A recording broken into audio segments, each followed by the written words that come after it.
All right, welcome everyone to the late night restaurant show. You know what? Dominic is not here today. He's out there milking goats right now, and he's a goat farmer. A lot of you probably don't know this, but he's a very, very busy goat farmer, and he's been milking a lot of goats lately. And tonight he got into the milking rhythm of milking goats, and unfortunately he can't make it tonight. We wish him all the well. And he's going to be back again for another show. We're actually releasing one that we did the other day tomorrow that you'll be able to see him again. But I hope you can all email him. You can go to his site. You can Google Dominic Pudella, Italian, and wish him well for his milking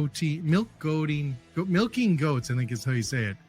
And let's wish him all well. So maybe we can even do a pledge tonight to help Dominic with his goat milking activities. I don't know what you call it. Anyways, we got a great show tonight, everyone. Without Dominic, like I said, he's out there milking goats. We've got an amazing guest on tonight. I've known this lady for a long, long time. She's a rock star. I've never asked if she was in a band in those high school years, but we've got an amazing guest on, and it's going to be awesome show tonight. So sit back. Also, by the way, it's not a podcast, so don't think we're a podcast. We're not even close to being a podcast. Maybe one day we'll grow up to be a podcast, like the big podcast out there.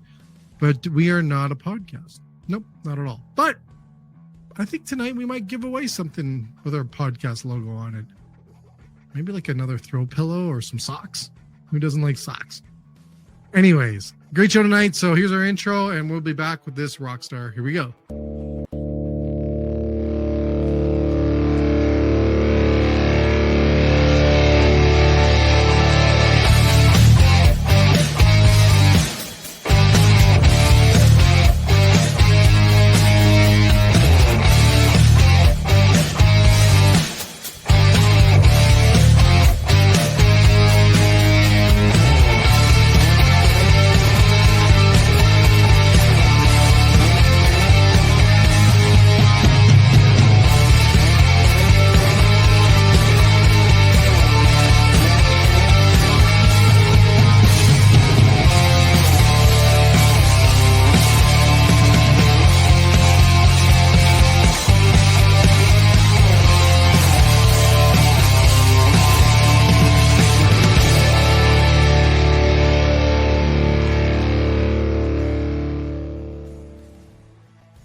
There you go, Barbara. Welcome.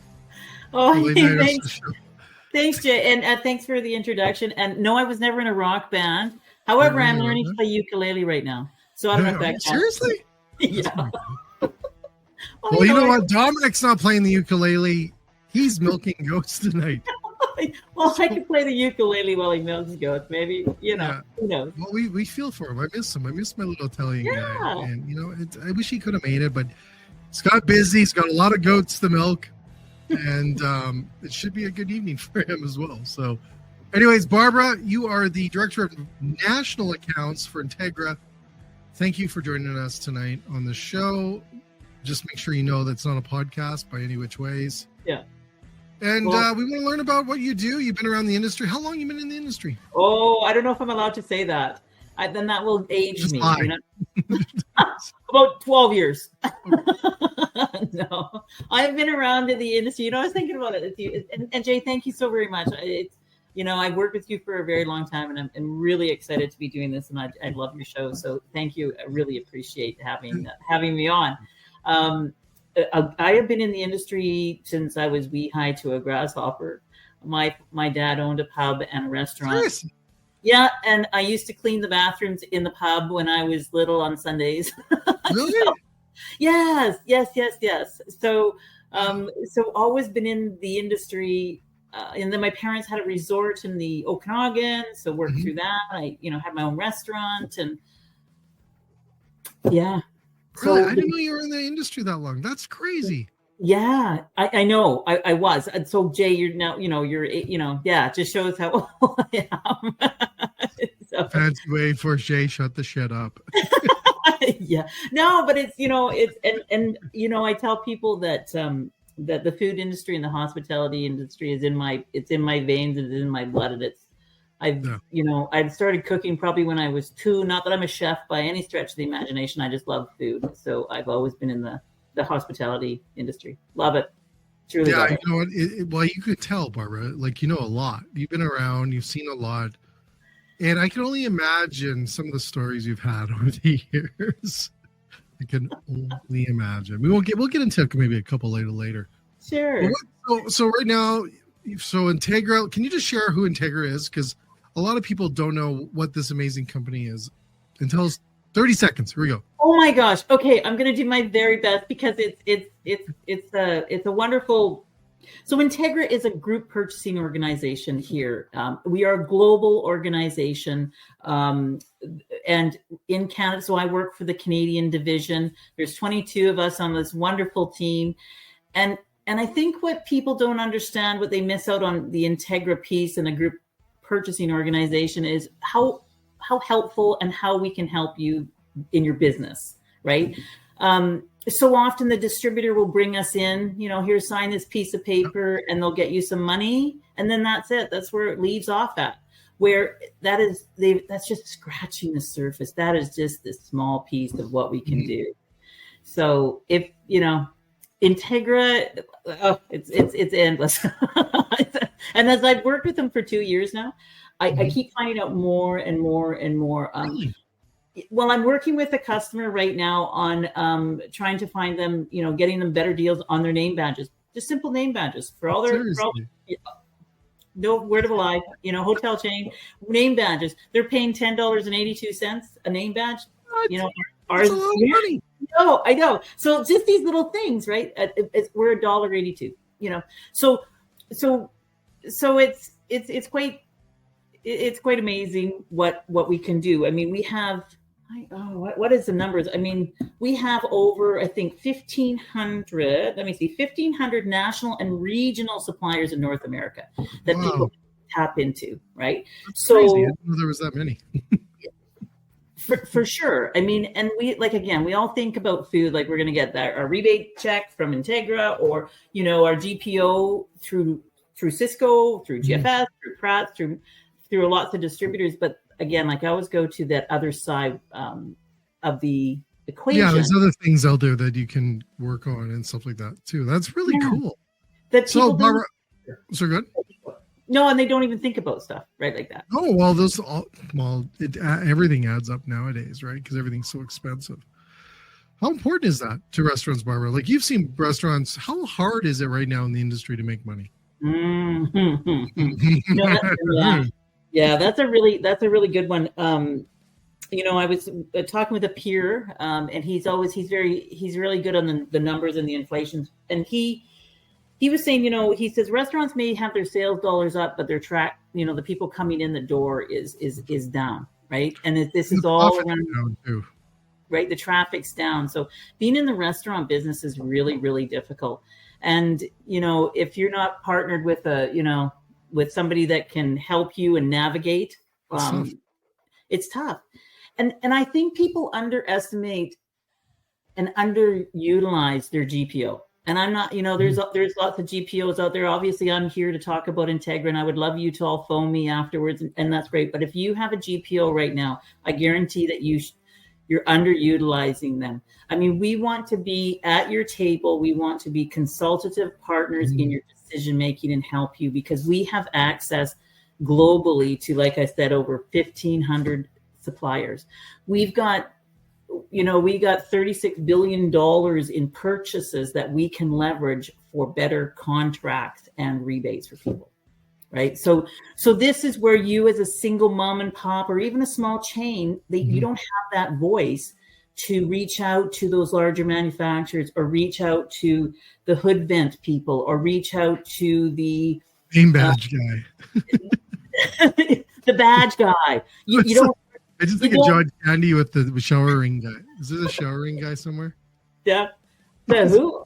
The shower ring. Remember the shower rings? The shower ring. Yeah, for sure. I remember that. You just, you don't. You got to get curious with your GPO. You got to build a relationship, and you got to let them come and sit with you at the table as you're making purchasing decisions. You use them as your procurement partner, truly consultative, because not only do we have lots of connections with vendors, manufacturers, we also have lots of people within our organization that have a lot of industry knowledge and a lot of industry know-how. We have a value team that can pull data every which way to Sunday and help you see inflation and help you to make some good decisions. We do the EPK kitchen. We got kitchens, that we work through, helping people make decisions around what food they should do. Right. So what do you find with restaurants making decisions today? Is it easy for them to make some of these decisions, or is it still a long challenge for them to go, you know what, I'm still going to do what I'm doing? Oh, is it hard for them to switch behaviors and changes? Yeah, sure. It is. Still is. Still is. Change is tough. I think anybody, anything when we try to change is hard. Right. Mm-hmm. And I think the most important thing is you just need to get curious, one, about your GPO or about Entegra. Get curious and lean in and then start to build a relationship and start to build trust. Because if you don't have a relationship and trust, then you can't move forward within this. Right. And I think it's really, really important that you take a minute and get off this hamster wheel that everybody's running on right now and step off of it and sit down with your GPO and say, hey, what can you do? How can you help me? Because when you think about when you go to look for something, I need to I want to get some golf carts. I have my restaurants, I'm at a golf cart. I'm going to use them as a delivery system, whatever. I always say reindeers. I can get you reindeers, but I need golf carts, right? And so you're going to Google golf carts. Well, where do I find them? Who should I talk to? Where do I get these from? Who do I trust? Right? So instead of doing that, why don't you just pick up the phone and you phone me, you phone Entegra and say, hey, who do you guys already use? Who do you have already vetted? Who have you already working with within your company of Sodexo? Because Sodexo is our parent company. And they already use all these vendors and all these contractors. So we've already got them. We got them in relationships. We have deals NORAM wide, so North America wide, right? So we have a lot of these relationships already in place. We use them within our own companies. We have large customers that utilize these vendors. We have we have the 7 strategic steps into sourcing. So very, very, very specific. We look for small businesses, medium businesses that we can support, women, Indigenous businesses. So we have a very strong diversity and inclusion and sustainability too. Yeah. So, but what do you find, Barbara, right now, the biggest challenges with restaurants right now? Like, what do you see out there? Is it the food cost, labor cost? Is it the little things adding up? What do you see out there? It's the supply chain. Really? That's just what I hear. And I do a lot of work within lodging too. So, but it's that supply chain of getting product. Now, if people really get their food costs, they understand under control, their prime costs, their food and their labor costs, and we can get under control. Because it seems to me like from where I sit and where we're talking, labor seems to be getting under control. We also have a couple of people that we partner with that actually can help people with temp labor and labor issues and stuff like that, where they can find people for them. But has that kind of gone? Does the labor thing kind of disappear? I haven't really heard too much about labor lately. Correct. Yeah, it's calmed down. I figured out how to run our business with less people or whatever the case is, right? Cut hours. Yeah, I don't know if it's less people.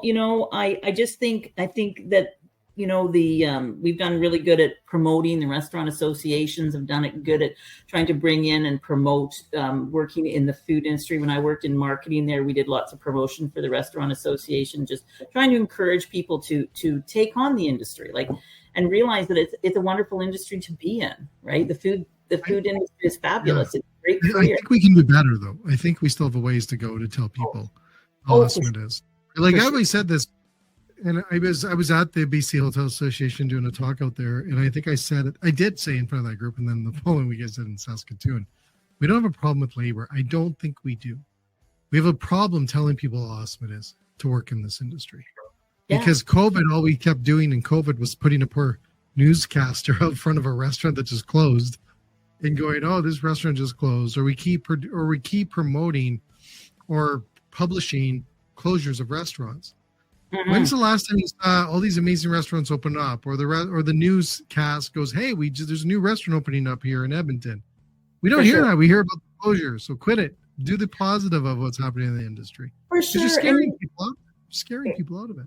We are, and you know what? I think about my long career within the hospitality and food service industry, and you know, I've loved it and I've been very successful, as to have you. And there's so many avenues within the industry that you can get into. Like, you know, here I worked my way through owning restaurants and working in restaurants, going into distribution, and now I've ended up within the GPO world, where now I help people with their businesses get connected with vendor partners and manufacturers that can help them save money and find wonderful solutions, right, to their business. So Barbara, what was it? Was it running the pub, or was this? Did you have another idea you were going to do in your life before you got into this? Or was there another? It was like, no, you were like a lawyer or something weird. No, it was, you know, it was, you know, what I always wanted to do. This is going to be funny because I always wanted to run a hotel. Really? Why? Tell me. You're not telling me now. I don't know. Why? I don't know. You know is it what? Just taking care of people? Because you take care of people. So is it I taking care? I do. I love to make people feel good, have a wonderful experience, and I like to make them, you know, I am always very optimistic about life, and I like to live life, and I love life. And when I grew up on Gabriel Island, I don't know if anybody knows where that is, but we had a lot of food and we did lots of entertaining with the 700 people on the island. So Barbara cooked and she made everybody happy. And I always thought I would run a hotel one day. I never did quite get there. No, but that's cool. But no, I always try to figure out like why we all got where we are. And it's always interesting to find the journey that people take or what they would have wanted to do, right? And I find that the industry pulls us back into here. But it makes sense with you now wanting to run a hotel. I've always thought of it too, Barbara, because you know what I like about hotels is that, let's say 3 o'clock to like 8 o'clock when people are coming in and checking in and it's busy and thriving. And if you had a pool, you can hear the pool. And that reminds me of my family and traveling and stuff like that when I was a kid. And I think that's why I like hotels from that part. So when you said that, I was like, yeah, I like them too. They're kind of cool. And you get to take care of people and a whole bunch of people. It's like you're having a big sleepover every night. Well, you know, for me too, with like, I think in our life, in my life, as I was growing up, food was such a big part of, you know, of gatherings. Right. And you have big potlucks as a kid. Well, no, we used to just do big parties because when you lived on Gabriel Island, there wasn't very many people. Okay, I get it. And everybody grew lots of vegetables. And we had cows and we fished and we had all this seafood. So we would just, every weekend, we'd have a gathering and we'd have 20, 30 people. Oh, yeah. On the island? Yeah. Really? Like other people come from other islands? Okay, I'll tell you this one little story. People used to give me a challenge. They say, Barbara, now this is landline. Okay, no social media. You get one phone call, Barbara, to make a party happen. Serious? Yeah.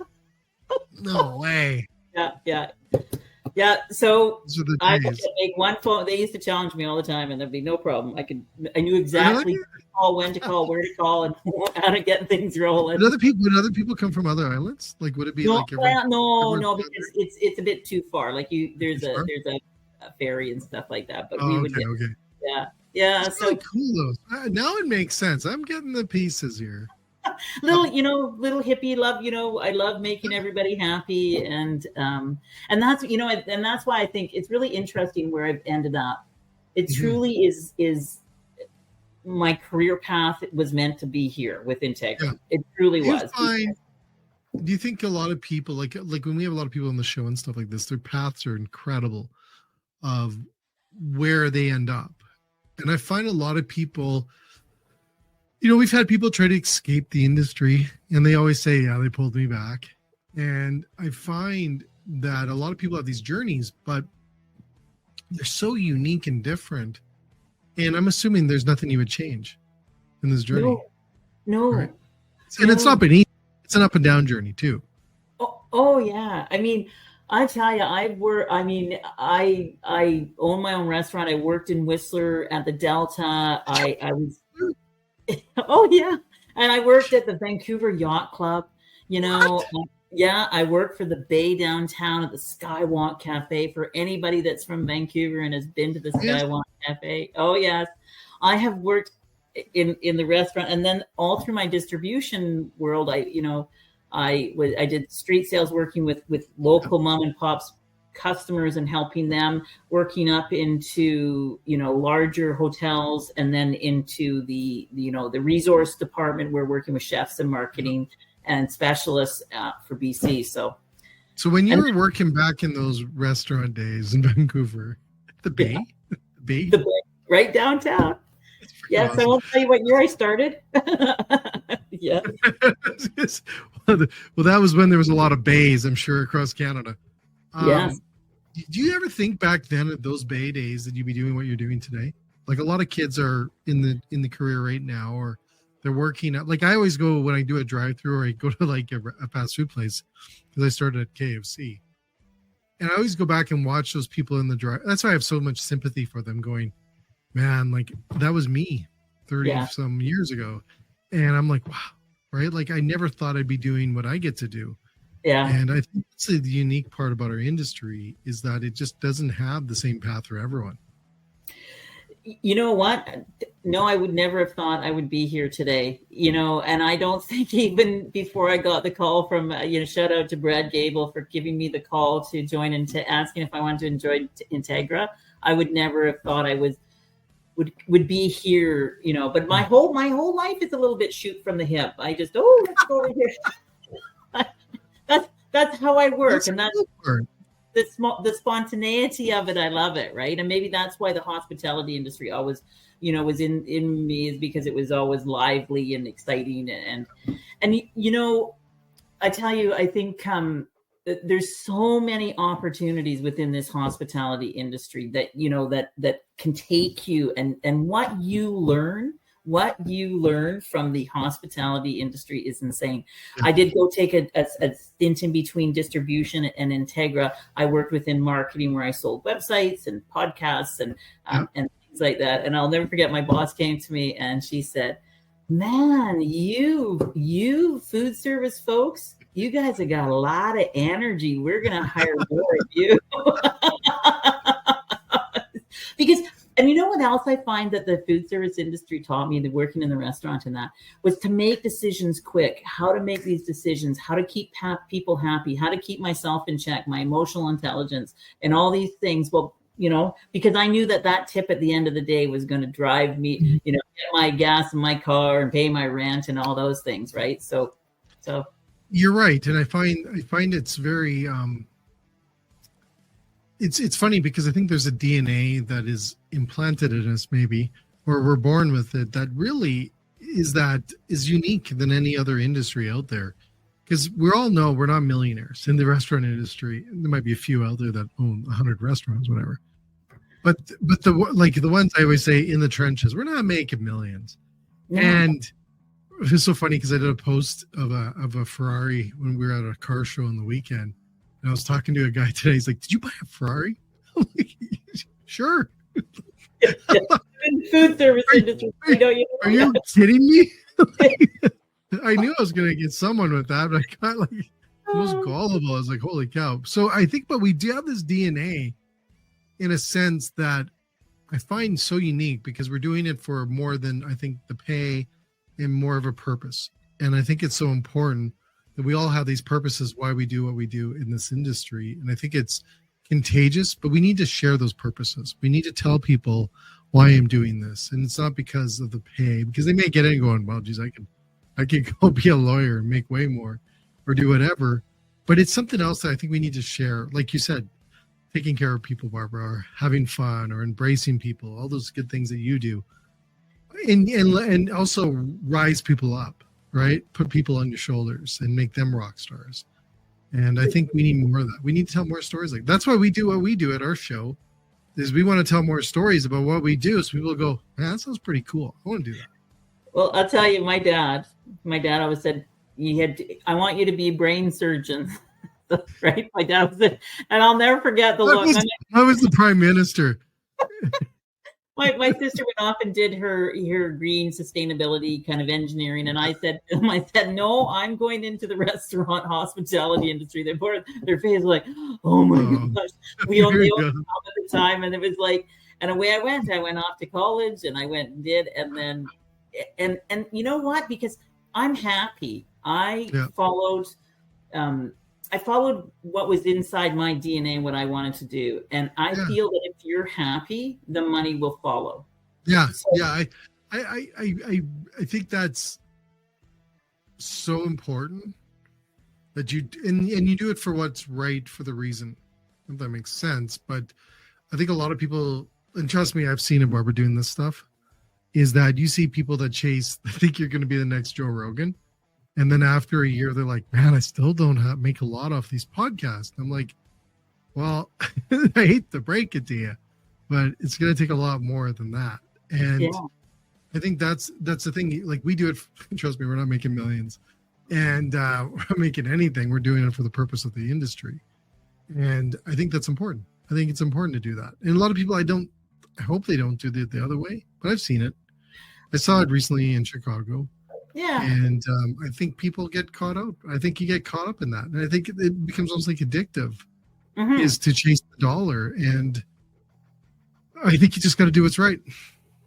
You do. And you know, I think you have to be genuine to who you are. And then if you're happy, because at the end of the day, when you're sitting in the rocking chair, you know, on that porch, 90 years old, you know, are you going to, what are you going to look back on? And are you going to say, I've been fulfilled and I really lived my dream and I walked the path that I wanted to walk? And sure, there was some hills and there were some valleys in that, but man, I feel really good about what I did, you know? And well, I think that's too. I always say, what's the legacy you want to leave? And I'm really into this legacy lately. I don't know what it is. Is I don't know what it is. I was on a sign. Is that no kidding. Really, exactly. It's like, don't set it for a bus. But I think it's important to, because I don't know if we understand how short we have it here, that our legacies we need to leave something behind. And it doesn't mean that you cure a disease or you invent the next cool gadget. I think it's a legacy of what you want to be remembered for. And if you're that guy that I think you have to be careful, because I think you have to look at what the legacy is, but it has to tie back to your self-purpose, like what you believe that you need to give back. If it is that you want to be, you know, the most amazing car sales guy, hey, that's okay. That's what you want to be, and that's the purpose that's filling your need. I'm okay with that. Like, I don't think there needs to be a judgment on what you do. It's what you want to live and leave behind. And I think people need to look at that every day. Is what am I leaving behind today? And if it's a little bit better, or I made someone laugh, you know, like our big thing is we never talk negative on our show. And my goat milking buddy, co-host, Dominic, I'm trying to say that without laughing, is he's going to kill me for that. By the way, you're lucky I don't put Dominic's email up on the screen. But you can still Google him if you want. Reach him out on LinkedIn. Dominic would love to know more about how to milk goats. Yeah. And anyways, but I think, you know, like Dominic's taught me a lot. I call him my little coach as well. And I must call him 3 or 4 times a day, like coaching time. And he's really made me think about that purpose as well, and legacy. But we need to think really every day, wake up. What's a legacy? Enough of this negative crap. I think we need to talk more positive. I just did a series of lectures called Dishing Up Optimism. I encourage everyone to do a gratitude vlog on their phone. They don't need to push it out. Now, I challenge everyone to do that, Barbara. I don't know if you've heard this, Barbara. So you do a video vlog of yourself just tell what you're happy about, like what you're, you know, grateful for. And then if you have the guts, put it on social media. All right. And then that holds you accountable. Yes. On what you just said to the world. And you can thank Mr. Penner, because that goofball post every day him working out. And I think that does that to him working out is he posts on there, and if he misses a day, everyone's like, what's wrong with Kevin? That's right. So I think so I do that, but I think we need to talk more positive about the industry, ourselves, the world, what we're doing, enough of the negative, enough telling people how to run their restaurant. Jesus. Yeah. They've made it this far after COVID. I think they're doing good. Yeah. Can they improve? Yes. But take it with a grain of salt. Like, please do. But legacy is important. I think it's so important. We need to, like, what do you want to be remembered as, right? Like, we can all get that bus tomorrow, and then it's it. And then you left the world, and it's like, okay, well, he was really good podcaster, right? Like, what else can we do? And we need to do more. We need more people like yourself, Barbara, in this industry. Thank you. We really do. Well, I tell you, I have I got another. Now you're getting me started on the story. So this is about you talk I about. knew it. It only took 30 minutes, Barbara. Let her rip. You talk about legacy, and this one made me so feel really, really, really good about what this little tiny piece that I did for this person. So a few years back, there was this the Great Canadian Sales Competition where the larger companies. You remember that? And I was one of the coaches for a couple of years. Yeah. And this fellow Isaac that I worked with, he did a fabulous job. We got through to the finals. We didn't win, but that's okay. And we kind of always kept in touch, and then we lost touch, right, a little bit. So he reached out, found me on LinkedIn, and he came last week. He lives in Nova Scotia in Halifax. He got his CGA. He did not go into sales or food or hospitality. And he got his CGA, and he brought his fiance out here. And I met them. I met up with them. I had him for like 8 years. And he said, he was like, we met, and he said, I was coming here and I had to see you because you made such an impact on my life when I was in university. And he told me, he said the thing that made the difference was when we were practicing for this competition, and I just said, listen, you have to believe in yourself. You just let go of the notes and just quit, just take a breath and just believe in yourself because you've got it. You are really a good human being and you can do this. And he said, that's stuck in his head forever. Really? Helped him. Yeah. So there was my little piece of woo for, amazing. It's funny you say that, Barbara. I wonder if we remember those more than we remember the negative things. Like we all have those like shitty experiences and stuff like this. But I think the more that we can fill the cup with positive stuff like that, I think those are the things that we want to remember when we're on the porch, rocking chair, right? Like I think those are the things that we're going to go back on and go, wow, we really did make a difference in someone's lives. And I tell you, Barbara, not to compare it to that because that's awesome, but meeting people in Chicago that went up and like, hey man, I love your show, or listen to you all the time. Like I'm in a different country across the, like way from where I live. Yeah. And we're like making people laugh, or we're having a good time and just giving them that break. And then also through COVID, we did so many shows through COVID. Holy cow. So many. Yeah. And people said, you know what? It was great for you to keep us kind of connected and doing those kind of, like, it wasn't me. It was all the guests. I was just being the goofball, but those are important. They are. And I think as human beings, we want to be connected. We want this, but I think somewhere along the line, we've lost the ability to support and reach out and be happy. You know what I think it is? Sorry to interrupt there. You know what I think it is? As we stop telling stories, we stop talking. And that's a big thing that, like, my friend down in San Diego, Sean Walchef, I always say Sean, he teaches us within the podcast. He's like the grand poobah of the podcasters in North America. And Sean's always talked. He's always big on telling the stories. We all need to tell us more stories. And I think, and I always say this, if my dad was still around, he would have been an amazing podcaster because we would have just hit play. And then an hour later, he would have told you 13 stories and made you laugh. Yeah. That was almost their entertainment of that model. It was the entertainment of the story.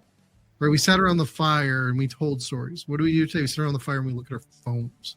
Where like it's just like, right? I remember my dad used to sit there with his friend and we'd all listen to him telling a story to Gary, and then we would sit around and laugh laugh our asses off. Like it was funny, Yeah. right? So Yeah.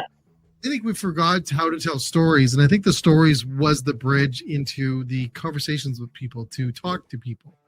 I did a seminar in Saskatoon there. And Barbara, this is hilarious. I had to tell, we did a section in the lecture on how to smile. Oh. And I'm Yeah. like, everyone's Yeah. like, what? I'm like, when's the last time you practiced smiling? Everyone's like, I haven't done that before. I'm like, really? Like you haven't practiced everything else?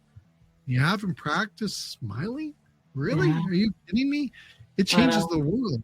And we haven't done that, right? So I think when you look at what we have today, it goes back to storytelling, talking, and just like enough of the text. I called a guy the other day. It was yesterday. I called him and I'm like, I'm sorry. I just call. I'm still that old. I just call before I do a pre-text, before I text you to see if you're free to call you. I just call. He's like, that's okay, man. I'm still from that era too. I like it. I'm like, good.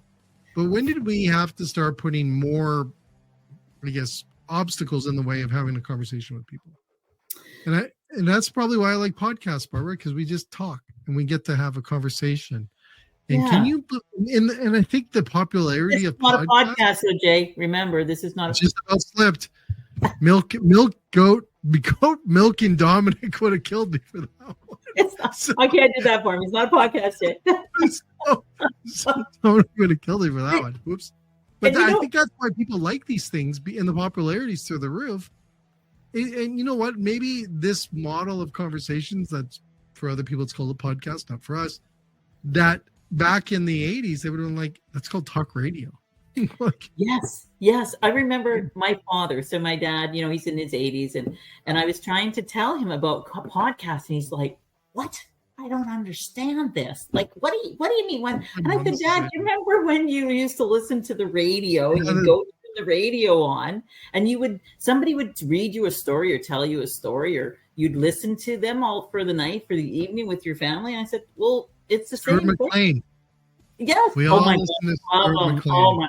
Yeah. And I said, it's no different. We just call it something different. It's on a different mechanism, but it's all still the same thing. It's still the same. And that's the same with the restaurant business, really. It's all still the same, where we're trying to break bread and feed people and make people feel happy and good and create a fabulous feeling when they leave and lift them up, right? Give them lift, give them hope, give them love. Well, you look at the people in our industry, like, you look at, I got to meet the producer through COVID of Anthony Bourdain's producer. And it was incredible. I was like geeking out, taking pictures of him. And it was just like, oh my God, this is the guy that got to work with Anthony every day. And I'm like, oh. So I get to hear like behind the stories and everything. I was asking him every question. But there's a guy that I think that, well, first of all, we needed him through COVID. We needed him to say, guys, cut this out. It's going to be okay. It's all going to be fine. Grab a beer, chill, relax, right? Like we needed him. Unfortunately, he left us. But when you look at what he was doing, is he was just normalizing something that we got very complicated in. Yes. And I think today we've complicated a lot of things. He just slowed it down a little, made it so it was just normal in a way, right? Like he could make a fancy dining place normal, or a food truck in Japan or whatever. Like it didn't matter. He normalized everything. And I think we need to do more of that. And I think when you go back to talk radio, and I always think Stuart McLean, like you think of those memories on Sunday when you used to listen to CBC talk radio and Stuart McLean and his stories. Yeah. Was it Morley? Morley, right? Yeah. It was Morley, and those stories, I get goosebumps, and what pulls us back into those moments when the world was a bit maybe simpler. And I think I think those things we need to embrace what we have today. This is what it is. It's called a podcast, and we're not one, but it is, right? But not a podcast, but for other people, that's what it is. It's just having conversations, and the popularity of these things are through the roof, right? Like we're reaching around 100,000 people a month now, month. Nice. And I'm like, just us chatting about the industry and what they do and what they contribute to it. That's it. It's nothing fancy. We're not Joe Rogan. and those guys. But I just think that we need more conversations. We need to tell more stories, and we need to put down those damn phones because Yes. they are so addictive. Yes. And they are addictive. They're so addictive. It's crazy. I'm addicted. Trust me. My kids make fun of me. My kids make fun of me. You know that's bad. Yes. That's yes. your sign. Yes. Your sign of a problem is when your Children. 16-year-old goes, "You're on the phone too much, Dad." Yeah. Well, So- and I think as people, we need to be listened and we need to be heard, right? And I think so much, Barbara. And I think this is where we've missed out. And you know, I think about the restaurant industry, and I think about how resilient the restaurant industry is and how long the restaurant industry has been around for. And how long will it last is my question. How long do you think it's will it ever get to a point that there's no one working in it and it's just robots? Let's say 100 years from now. What do you think it's going to look like? You know what? I don't. I think there'll be places where that'll come into play. Like, I mean, we have QSRs. Yeah, we have. You know, we have some digital technology. We have the little robot contract for the robots and stuff, but it's not a big demand because it's still I think we need the human touch and we need human interaction. And I think it's the hospitality's role, responsibility to still provide this for us people that are been told to sit in our houses and we just got stuck in our houses to come out and get some human touch and some human interaction again. And that's, to me, the role of the hospitality industry and the restaurant industry. Even if it's to go as a person that you're on your own and you sit there and you get to talk to the server, right? You just even talking to the server, right? And that I think is really important. I think that's an important piece. I think we can take that from what COVID did to us. We never talked about COVID. No. But I think when you look at COVID in a sense, I think we cannot forget how important restaurants were in our lives when we didn't have them. Because there was a time that we didn't have them. We had takeout. It was gone. Like it was gone. So when you look at how important it was, we can never forget that. Like that, it's almost like we should just pay homage to the industry based on the disaster that COVID did to us, because that we need to go think back of that. May take a few minutes to remember how bad it was when we didn't have restaurants, and I remember how horrific it was, and I remember how much weird stuff poor restaurateurs had to do with plexiglass and tape. And stuff, like we go back, we laugh, and it's just I can't believe it's poor people and the amount of money they had to spend on plexiglasses and takeout. But that's the resilience of them. You remember when we used to smoke and like I was laughing. I was on a plane. I was sitting beside this guy, and we were like, I was flying to Montreal. Oh my God, love Montreal. The food there is like, oh my God, it's a jazz hand one. Anyways, we're laughing. He knew Ward, Mr. Ward, the fellow that founded Ward Air. I don't know if you remember Ward Air. Yeah. They were, you could drink on the plane when you were 14. So on the way to Hawaii, but they used to have smoking, right? Oh, everybody used to smoke. Yeah, the front half of the plane could be smoking, right? Yeah, and smoking in the plane, and then they didn't have smoking, would you like a smoking seat or non-smoking? Yeah. Oh, I don't know. I'm in the tube here. I think everybody's smoking. And then I remember the restaurant industry. I'll never forget when they stopped smoking. It was moving out. And remember that, Barbara? It was. Do you remember? Do you know what we were going to? I forgot about that. Oh, do you remember? We didn't know we had to. We're making than anything. Yeah, people were like, what are we going to do? We're going to lose sales. We're going to lose sales. There was everybody smokes and drinks and eats, and you know what? As always, the hospitality industry adjusted. They made their moves. They did their things. They built their patios outside with plexiglass. I mean, they were probably prepping for. People were buying buses. You could sit in the bus in the cold weather. Right, and it's okay now. It's okay. we adjusted. We adapted. Yeah. And if you think about that. I remember when I had one more story. I had this restaurant and in Soyuz, and this is about adaptability in the food service industry. So we were doing a banquet, And people that are in the banquet industry, like we were plating up salads. So we had one of those pop-up tables, with the folding table. So we had propped this table up, and chef had all these, small plates out for salad. And we're stacking the salads on there. Well, I don't know. We won't blame anybody, but my sister maybe bumped the table. The folding leg was not, and it tipped, and every salad went boom straight off the table onto the floor. Slow motion too, eh? Oh my God, it was unreal. But nobody out front knew, because people in our industry, we know how to rally, and we know how to make it happen, and we know how to fix things so that we walk out of there with a smile and nobody knows what was going on in the back room, right? So I remember those situations. You're like, okay, no one knew what we had to do to get something, or run to the store or something like this, right? Like, they don't hear about those things. And I think restaurateurs and chefs and stuff sometimes make it look so easy. Yes.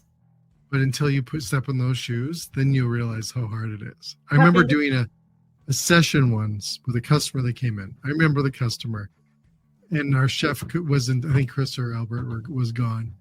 And I'm like, well, I could do it. How hard is this? I was like deep frying stuff, and that was it. And I was freaking shaking. I was like, this is so hard. You guys make it look so easy. Yeah. And very hard. So I think until you step in those shoes, I think a lot of time, I think someone said everyone in the business world should work in a restaurant when they grow up. Just for a little while, because you get a taste. And I think Anthony Bourdain used to say that too. Who worked in a restaurant when they leave a tip, or they comment when the server's having a bad day or something like that. Yes. They worked in it.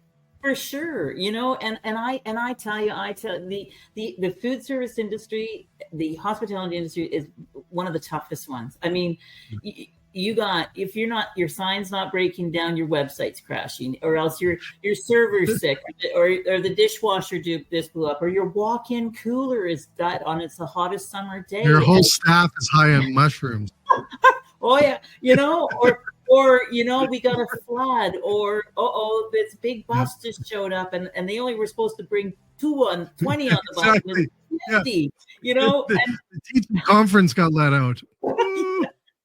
Well, and or there's no smoking bans, or somebody gets mad and posts something bad on your social media account, or COVID and all of a sudden, like all these things. But I tell you, the hospitality folk just keep they track along the track. I hope it never ends, Barbara. Right? I hope that resilience never ends.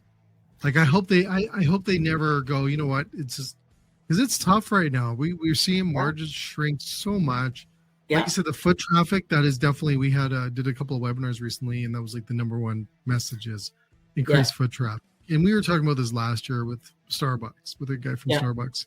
Yeah. He was on the show, and he was talking about how Starbucks created their app. Really, the only purpose is to increase store traffic. Mm-hmm. Well, that's interesting. So I think it's, it's all about the foot traffic. And so I think all these things that we're doing right now, I think we need to just really tell the stories, be out there, do what we're doing. I think authenticity is going to be huge as we move forward in the industry. I think being real and authentic. I think more and more restaurants need to tell their stories so people understand who they are. I think humanizing restaurants even more. We did that back in the 70s and 80s. Yep. People knew who the chef was and the owner in the small town. Everyone knew Nick that ran it. And I think we need to bring that back more and more so people know. We will support those. Cheers, right? Everybody knows your name, right? Exactly. That's a really good point. Right? I saw Everybody that knows your name. When I worked at the Barron's Inn in the downtown Hudson Bay, there used to be people that would come in every day because of the whole bay, right? All the people the staff would come up for lunch. We knew what so-and-so would have coffee, and we would have the coffee on the table before they even sat down. We knew exactly what everybody wanted, and, all our regulars, so that, they just kept coming back, right? They just kept coming back, right? So we just want to be seen. We just want to be, right? That's what's great about it, right? Yeah. Well, Barbara, you survived the first show that you've been on, the late night show. Not a podcast, and I still, like I say, I'm sorry that our goat milking co-host Dominic can't make it tonight, he would ask. You know what he does? He does these questions. It's so funny. I've done so many shows with him that he looks up at the roof. Yeah. So he's processing a question. Yeah. And then we have a rule that he can't say politics or government. Oh, I heard that when we were with Yeah, Chef he goes Paul. a little. I heard that. Yes. Yeah, he goes a little weird. So Yeah. that's a no fly zone for us. So Yeah. poor Dom. But I want to thank you, Barbara, for joining us and to be on the show. It's an absolute pleasure. You are an industry legend and a rock star. And it's always awesome talking to you. And more people need to know that this is who Entegra has working for them, and there's a reason why. So that's what's cool. Yeah, and Jay, you know what? Thank you so very much. I totally appreciate this, and this you've capped off my career, or helped just another step in my career to be able to share with folks in the industry. And I'm not kidding. Even if you don't want to come and talk to me about Entegra, let's just talk about the industry. Have a coffee with Barbara. Have a coffee with you. Come have coffee. Let's break bread. I'm here. I'd love to chat. And Jay, thank you so very much. You are truly dear to my heart. Thank you for your time. Well, don't go anywhere. We're gonna run the outro. We're gonna say Dominic win the next Goat Championship milk contest. I don't know. Try not to say it without laughing. He's gonna kill me. Anyways, Barbara, don't go anywhere. But we're back again tomorrow night, everyone. And make sure you listen to us, like I said, on Spotify. Actually, just Google us. We're Google proof now. That's what happens, Barbie. You get enough shows that you show up on Google. It's crazy. But anyways, thanks again, Barbara, and to everyone else. We will see you next time. Here we go. Yes.